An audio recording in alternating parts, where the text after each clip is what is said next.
मैं अब सोऊंगा। टीटी उठ खड़ा हुआ। उम्मीद है तुम उसे ख़त्म नहीं करोगे। उसने स्लीबो पिज़्ज़े की बोतल की ओर देखा। टीटी, क्या बात है? एक क्षण के लिए हमने एक दूसरे की ओर देखा।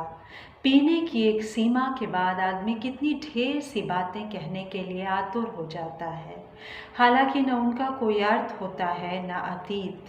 वे सिर्फ उस क्षण के अकेलेपन से छुटकारा पाने के लिए होती हैं, लेकिन सिर्फ इसके लिए तुम दूसरे को सोने से नहीं रोक सकते। ये केवल निर्मल जी लिख सकते हैं। ये जो बातें होती हैं ना, बहुत से लोगों ने पीने के बारे में लिखा है, बहुत से लोगों ने नशे के बारे में लिखा है, बहुत से लोगों ने क्या क्या नहीं लिखा है, लेकिन ऐसा किसी ने नहीं लिखा। तुम कल फ्रांस के घर मिलोगे? मैंने पूछा। देखो, मैं कोशिश करूँगा, टीटी ने जम्हाई लेते हुए कहा। उसने मेज़ पर पड़ी पत्र पत्रिकाएं उठा ली। तुम अपने कमरे तक पहुंच जाओगे? मैंने हंसी में कहा। वह दरवाजे के पास आकर ठिठक गया। मैं ठीक हूँ, इतने से फर्क नहीं पड़ता। एक बच्चे की सी निरीह मुस्कान उसके चेहरे पर सिमट आई थी। ऐसे क्षणों में टीटी इतना छोटा लगता था कि सहसा विश्वास नहीं हो पाता था कि अपने देश से हजारों मील दूर वह यहाँ बिल्कुल अकेला है। उसके जाने के बाद मैं कपड़े बदलकर बिस्तर पर लेट गया। स्लीबो बीत्से की बोतल को बंद करके पलंग के नीचे खिसका दिया। वह हमारा सेलर था। पलंग के नीचे न जाने कितनी खाली बोतलें वहाँ पड़ी थीं। जब कभी मुझे या टीटी को पैसों की ज़रूरत पड़ती थी, हम उन्हें पास की पब में बेच आते थे। ये मेरी स्मृति होगी निर्मल जी को पढ़ने की, जो हमेशा प्रेरणा की तरह मेरे साथ रही। मैंने जब भी बर्फ़ पर कठिनाई महसूसी है, मैंने इनको याद किया है। मुझे जब भी अपनी जेब में पैसे ख़त्म होते हुए लगे हैं, मैंने इन्हें याद किया है। मैं आपको बता नहीं सकती हूँ कि निर्मल जी किस तरह, काश कि मैं ये बात उन तक पहुँचा पाती कभी। लेकिन एक मेरी पूरी कविता है इस अनुभव पर, अपने खाली डब्बों को बर्फ़ पर चलते हुए बेचने के अनुभव पर। उसमें स्टॉकिंग की बात आ जाती है, उसमें इमिग्रेशन की कठिनाई आ जाती है। मैं नहीं कहूँगी कि उस कविता में कड़वाहट है, उसमें एक लड़की का आक्रोश है। उसमें उस बर्फ़ की जो मतलब कठिनाई है, जो उसका दंश है ठंड का, वो दिखाने की कोशिश है। और उसमें एक लंबे स्टॉकिंग के बाद असल में उसे मैंने अपनी कथा से वीव करने की कोशिश की है। मैं अपनी कविता की बात पे इसलिए आ गई कि ये भी बात कर रहे हैं ना, शराब की खाली बची बोतलों को इस तरह से पब में बेच आने की और रेज़गारी वसूलने की और तमाम चीज़ें। और मैंने भी मतलब ऐसा नहीं था कि मेरे लिए $5 वो बहुत कीमती थे दोस्तों। जब आपका रेंट $1000 हो, आप विदेशी करेंसी में अपने माँ बाप से पैसे मंगवा रहे हो, तो $5 से फ़र्क नहीं पड़ता। लेकिन उन $5 को हासिल कर लेने का जो मैं कहूँगी कि आनंद या आह्लाद नहीं, लेकिन एक संतोष है कि मतलब मैंने इस हद तक जाकर कोशिश की, वो नहीं बता सकती। लेकिन मैं बहुत खुलकर एक बात कह रही हूँ कि बड़ी राजनीति मेरे साथ की गई। मैं तो बिल्कुल मतलब मुझे कोई वो नहीं था कि मैं एक अकेली इंडिपेंडेंट वुमन की लड़ाई लड़ूं पहली दुनिया में, नॉर्थ अमेरिकन कॉन्टिनेंट पे। मुझे तो इमिग्रेशन की लड़ाई में घसीटा गया, वो अपने आप में एक लंबी कहानी है। लेकिन जब मैं उसमें घसीट ही ली गई तो फिर उसका सामना तो करना ही पड़ता है। तो बहरहाल स्लीबो बीत्से की उन बोतलों को बेच आने की इनकी बात से मुझे वो बात याद आई। तो मैं अपने दूध और जूस के डब्बे बचा के रखती थी और उन्हें रिसाइकल में हमेशा की तरह डाल आने की बजाय एकदम -40 डिग्री की बर्फ़ में चल के रिसाइकल सेंटर जाती थी उन्हें जमा करने, और फिर मुझे अच्छा लगता था अपने दस्ताने उतार कर डॉलर के उन सिक्कों को अपने हाथों में गिनना कि वो कैसे महसूस। दोस्तों, उन्होंने मेरा वीज़ा 2 साल तक नहीं दिया। कितनी गलत बात है। ये है सत्ता की लड़ाई। ये सब मैं आज इसलिए कह रही हूँ क्योंकि ट्रूडो ने फार्मर के संघर्ष पे इतनी बातें कही हैं। समझ नहीं आ रहा है ना। कुछ बहुत वो है, मतलब कनाडा में बहुत से लोग सिख जो हैं वो बहुत मुझे सिख नहीं कह के हिंदुस्तानी या हिंदुस्तानी माइग्रेंट्स कहना चाहिए, लेकिन एक आइडेंटिफाई करने का केवल तरीका है मैं बहुत सेक्युलर हूँ। बहुत सेक्युलर हूँ, और मैं जानती हूँ कि एक समय में एक ही घर में सिख और हिंदू भाई हुआ करते थे। हम बिल्कुल वहाँ वापस जा सकते हैं, वो केवल एक वो है, लेकिन वो होता नहीं है। वो एक डोमिनेशन जो है ग्रुप का, वो ख़त्म नहीं होता। इसी तरह से मुझे बफलो में भी मेयर की लड़ाई से लेके तमाम चीज़ों में उलझाया गया। बहरहाल वापस लौटते हैं वहाँ जहाँ निर्मल जी, मतलब इतना आज़ाद आज नहीं हम लिख रहे, हमारी कलम ही आज इतनी आज़ाद नहीं। हम केवल अपनी खुशहाली दिखाते हैं, हम दूसरे की बदहाली और अपनी खुशहाली दिखाते हैं।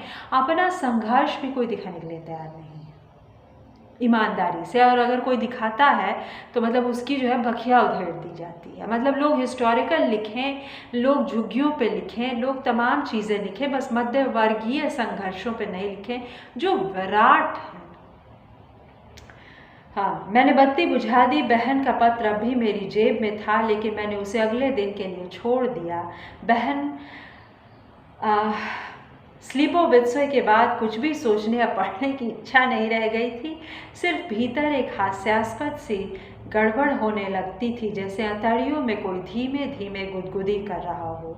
मुझे तब ऐसा लगता था जैसे मैं किसी दायरे के इर्द गिर्द एक खरगोश के पीछे भाग रहा हूँ, एक सफ़ेद मुलायम सी चीज़ जो सिर्फ सर की चकराहट थी।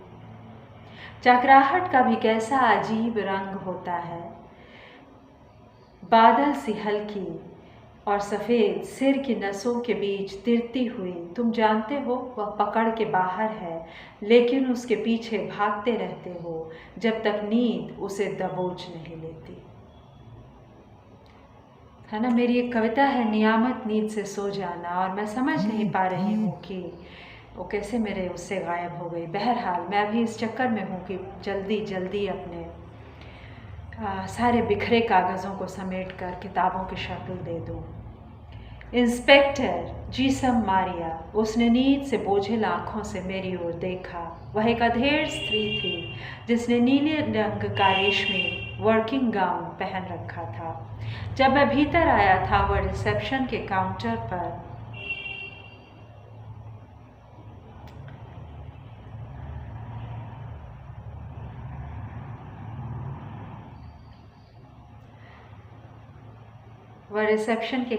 पर सिर टिकाकर ऊँघ रही थी। उसकी कुर्सी के पीछे एक काले बोर्ड पर चौक से होटल के कमरों के नंबर लिखे थे। हर नंबर की खूंटी पर अलग अलग कमरों की चाबियां लटक रही थीं। जब कभी रिसेप्शन रूम का दरवाज़ा खुलता, सुबह की हल्की धूप बोर्ड पर सरक आती।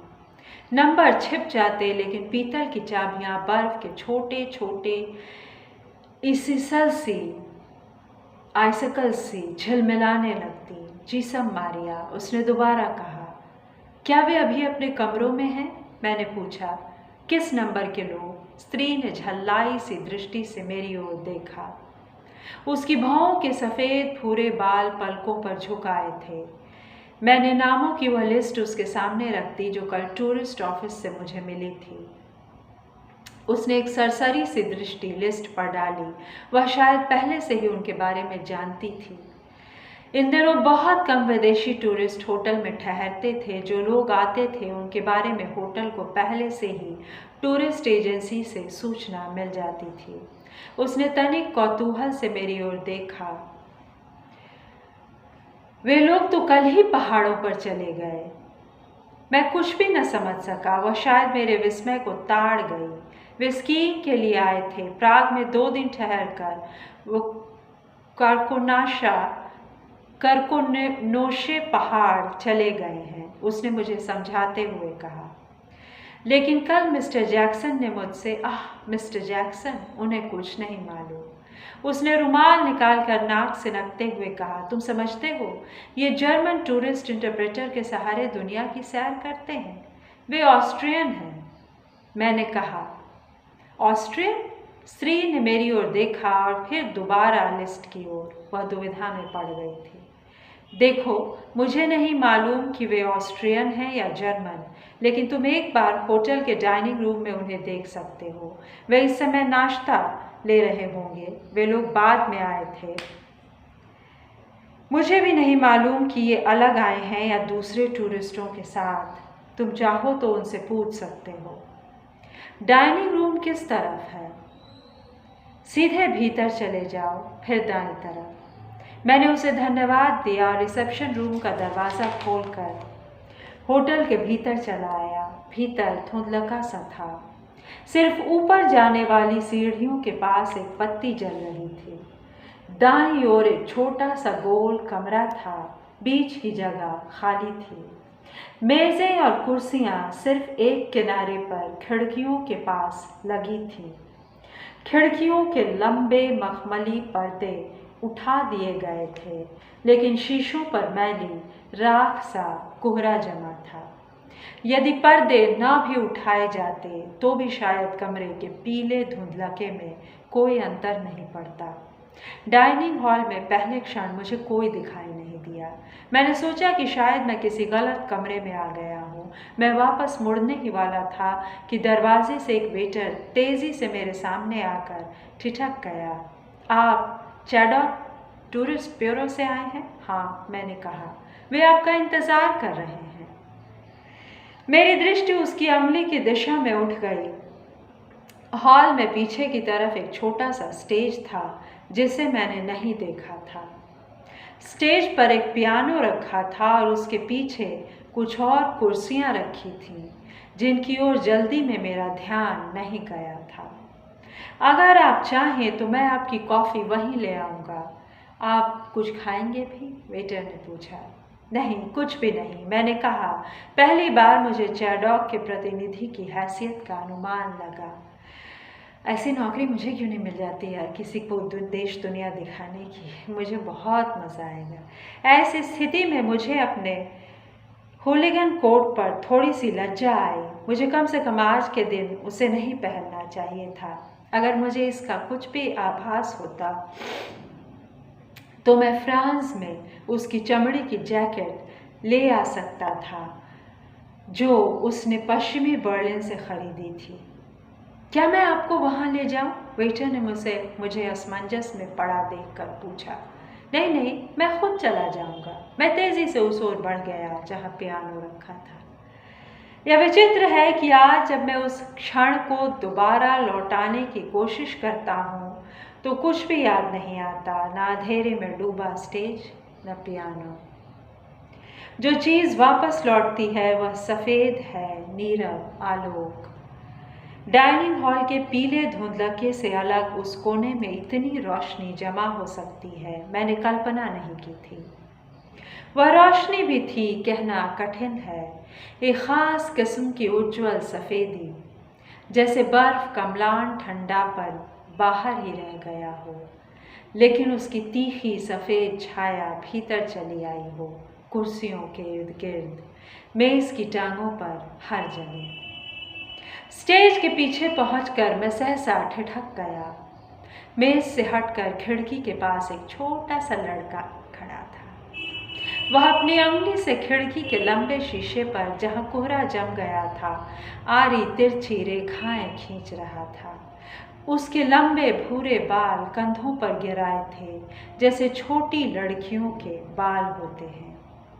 मैं उसे लड़की ही समझ लेता अगर उसने निकर और छोटा कोट न पहना होता। उसने मेरी ओर देखा और सहसा उसकी अंगुलियां शीशे पर ठहर गईं। एक क्षण तक वह सहमा सा मेरी ओर निहारता रहा।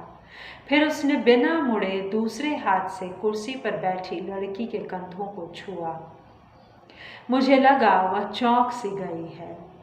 उसने पीछे मुड़कर मेरी ओर देखा और तब वह खड़ी हो गई।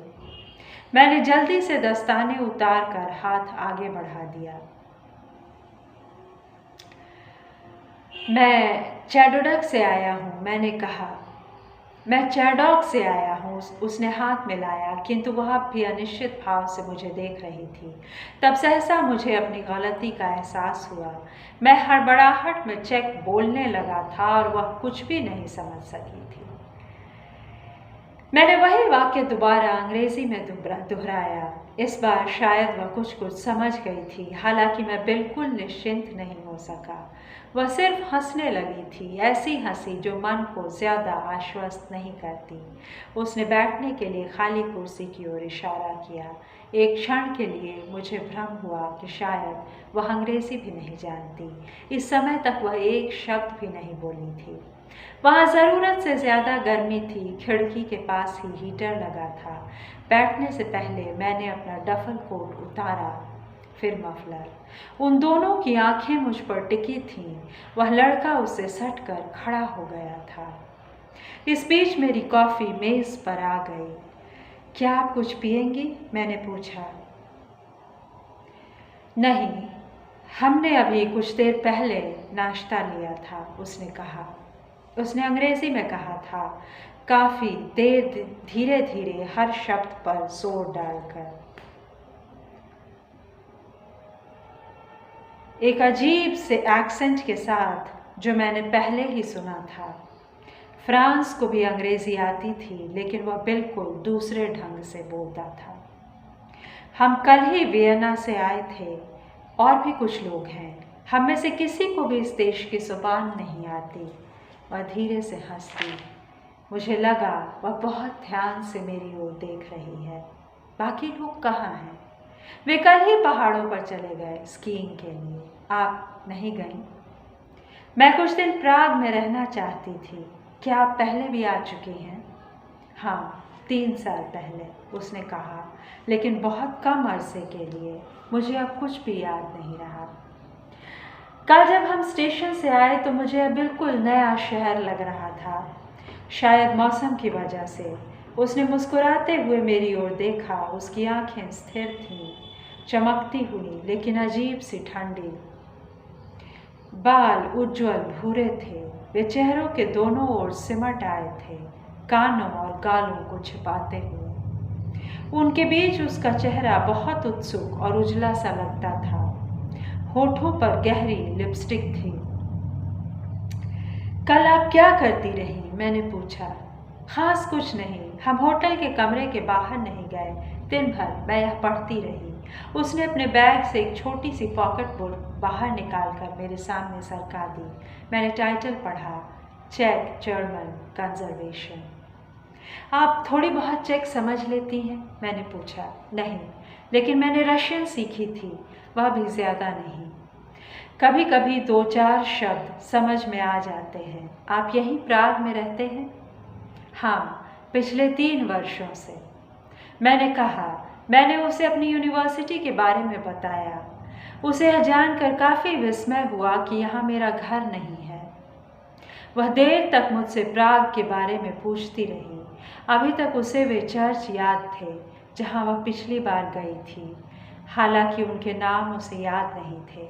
जब वह मुझे उनकी रूपरेखा या स्थिति के बारे में बताने लगती, तब मुझे उनका हल्का सा अनुमान लग जाता। सेंट वाइट के बारे में उसकी स्मृति बिल्कुल सही थी, क्योंकि वह पहाड़ी पर था, कासल के पास। दूसरी चीज़ जो उसे ठीक से याद थी, यहूदियों की पुरानी सिमेट्री थी। मुझे अब भी वह हॉन्ट करती है, उसने कहा। उसका स्वर कुछ धीमा सा हो आया। तो दोस्तों, मैं यहाँ एक विराम देकर ये कहना चाहती हूँ कि ये निर्मल जी की ही कृति नहीं। ये देखिए, ये एक उनकी जो नायिका है। सारे लोग स्कीइंग के लिए चले गए हैं और वो नहीं गई। मैंने भी आज तक कभी स्की नहीं की। मैं जब पहली बार स्कीइंग के लिए गई, ये सब मेरे उपन्यास कहानी में भी आएगा, तो मुझे अच्छा नहीं लगा। मैंने जो स्कीइंग के जूते पहने थे, उनमें जो फिसलन थी, हाँ, उनमें वो